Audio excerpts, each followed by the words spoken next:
Assalamualaikum warahmatullahi wabarakatuh.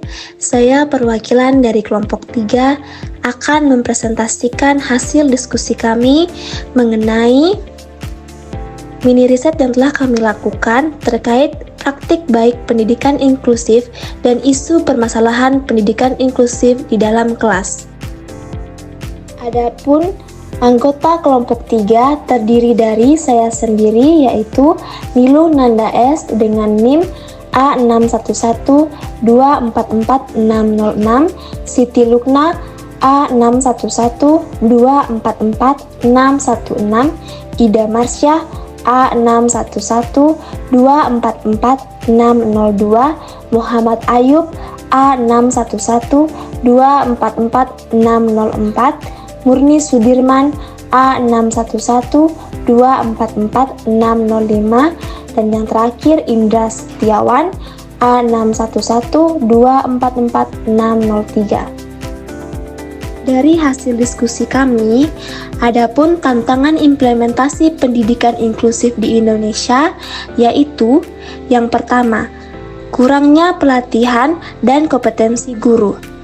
Banyak guru yang belum memiliki pemahaman serta keterampilan yang memadai untuk mengajar siswa berkebutuhan khusus. Hal ini berdampak pada rendahnya kualitas layanan pendidikan inklusif yang dapat diberikan di sekolah-sekolah. Tantangan berikutnya adalah infrastruktur dan fasilitas yang tidak memadai.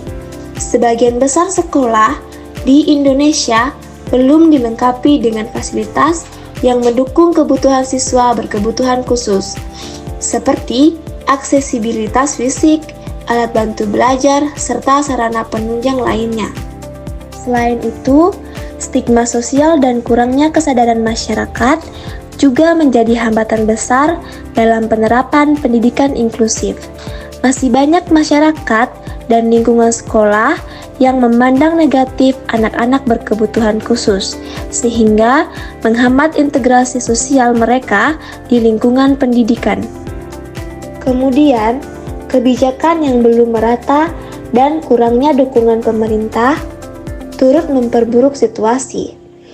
Walaupun terdapat kebijakan nasional yang mendukung pendidikan inklusif, implementasinya di tingkat daerah masih belum konsisten, dengan variasi dalam hal dukungan anggaran, pelatihan tenaga pendidik, dan kesadaran akan pentingnya pendidikan inklusif.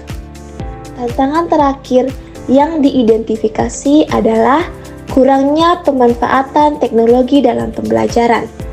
Padahal, penggunaan teknologi dapat membantu guru dalam mengembangkan metode pengajaran yang adaptif dan responsif terhadap kebutuhan siswa berkebutuhan khusus. Sayangnya, pemanfaatan teknologi ini masih belum optimal di banyak sekolah.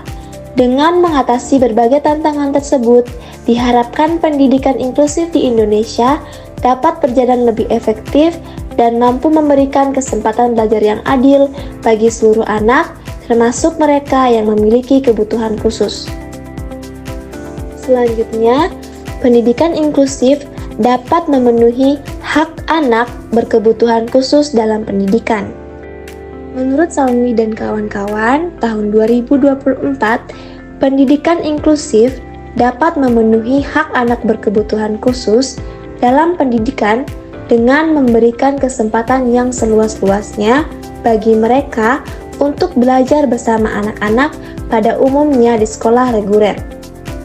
Model ini tidak hanya memungkinkan anak berkebutuhan khusus untuk mengakses pendidikan yang bermutu sesuai dengan kebutuhan dan kemampuannya, tetapi juga mendorong interaksi sosial yang positif sehingga meningkatkan kemampuan bersosialisasi dan motivasi belajar.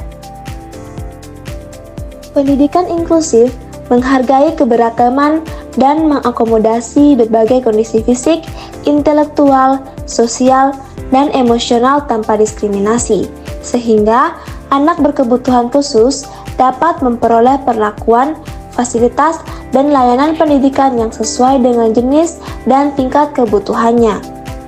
Hal ini sejalan dengan hak anak yang dijamin oleh undang-undang seperti Undang-Undang Nomor 39 Tahun 1999 dan Peraturan Pemerintah Nomor 72 Tahun 1991 yang menegaskan bahwa setiap anak termasuk anak berkebutuhan khusus berhak mendapatkan pendidikan, pelatihan, dan bantuan yang mendukung perkembangan dan kemandirian mereka. Dengan pendidikan inklusif, anak berkebutuhan khusus tidak hanya mendapat akses pendidikan, tetapi juga dukungan untuk tumbuh dan berkembang secara optimal dalam lingkungan yang menerima dan mendukung.